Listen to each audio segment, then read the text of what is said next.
আজ রবিবার, ছুটির দিন, তাই ঘুম থেকে একটু দেরি হয়েছে। ছুটির দিন হলে সবারই একটু দেরি হয়।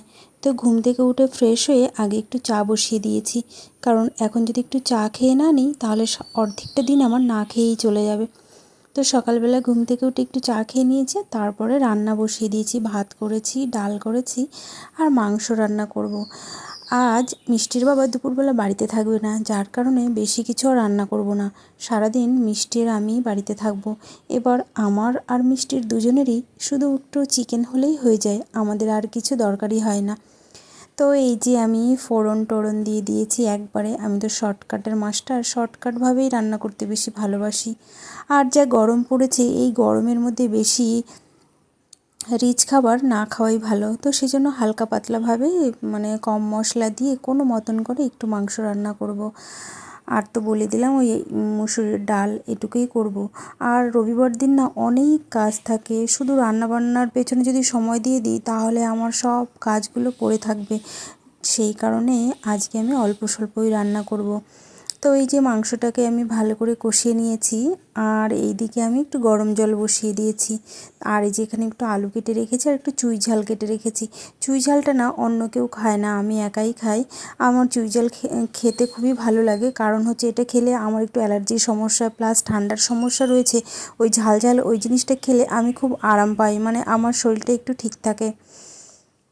তো এই যে মাংস ঠিকঠাক মতন করেই কষানো হচ্ছে। মাংসটা কষানো ভালো না হলে কিন্তু ভালো লাগে না খেতে, যত ভালোভাবেই আমরা রান্না করি না কেন মাংসটাকে সুন্দর করে কষাতে হবে। তারপরে এই যে কষানো হয়ে গেছে, আমি আলুটা আর একটু চুই ঝাল দিয়ে দেবো। এখন আলুটা একটু পরিমাণটা বেশি অনেকের মনে হবে, কিন্তু আমাদের বাড়িতে এই আলুটাও কম হয়ে যায়। আমার মেয়ে চিকেন রান্না করলে চিকেন খাবে না, শুধু ঝোল খাবে আর আলু খাবে। মানে ওর কেন জানি আলু খেতেও ভীষণ ভালোবাসে, সেই কারণে আমার মানে চিকেন রান্না করলে চিকেনের থেকে মনে হয় আলুটাই বেশি দেওয়া হয়। যখন লোকজন আসে তখন দিই না, কিন্তু যখন আমরা নিজেদের জন্য রান্না করি তখন সেই চিকেনগুলোতে মানে চিকেনের থেকে মনে হয় আলুটাই বেশি হয়ে যায়। তো লাস্টে গিয়ে আমার মেয়ে তাও বলবে, মা তুমি এইটুখানি আলু দিয়েছো? তো তারপর দেখলাম কি আলুগুলো না সিদ্ধ হয়ে গিয়েছে আর চিকেনটা হয়েও গেছে। আর এই যে আমি ঘরে একটু গুঁড়ো মশলা করে রেখেছি, মানে সমস্ত রকম মশলা টশলা দিয়ে, কারণ ওই একটুখানি মশলা মিক্সিতে করা যায় না, আর হচ্ছে শিলপাটা বের করতে ভালো লাগে না রোজ রোজ, সেই জন্য আমি সব রকম মশলা গুঁড়ো করে রেখে দিয়েছি।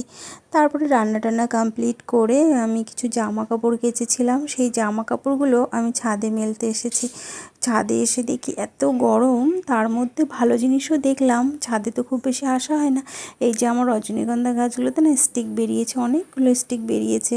আর হচ্ছে সেই কারি পাতা গাছের নিচে আমি হলুদ গাছ লাগিয়েছিলাম, সেই সুন্দর হলুদ হলুদ হলুদ ছোটো ছোটো হলুদ গাছ বেরিয়েছে। তো এই যে আমার জামা কাপড় মেলা হয়ে গিয়েছে, তারপরে আমি নিচে এসে স্নান টান করে খেতে বসবো এখন। ওই যে বললাম সকালে শুধু চাটাই খেয়েছি, আর খাওয়া হয়নি। সকালের খাবারটা আমার স্কিপ হয়েছে, আমার খাওয়া হয়নি। তো দুপুরে আমি ভাত, একটুখানি ডাল, 2-3 পিস মাংস, আলু আর হচ্ছে স্যালাড নিয়ে বসেছি। ওই স্যালাডটা এই গরমের মধ্যে খেতে ভালো লাগে। তারপরে এই যে এখন আমি একটু রেস্ট নেব, এখন আমি আর কোনো কিছু করব না। সকাল থেকে অনেক কাজ করেছি। তো বিছানা টিছানা মিষ্টি যখন ঘুমিয়েছিল তখন তোলা হয়নি, পরে আমি গুছিয়ে নিয়েছিলাম, সেটা আমি আর ভিডিও করিনি, কারণ সব কিছু ভিডিও করা তো সম্ভব হয়ে ওঠে না। সারাদিনে আমরা কত কিছু করি, কিন্তু কিছু কিছু জিনিস কিছু কিছু ক্লিপ নেওয়া হয়, কিছু কিছু নেওয়া হয় না। তো তারপরে এই যে এখন আমি শোবো। তো আমার ভিডিওটা কেমন লাগলো সবাই জানাবে, আর সবাই ভালো থাকবে। আবার দেখা হবে অন্য কোনো ভিডিওতে। টাটা।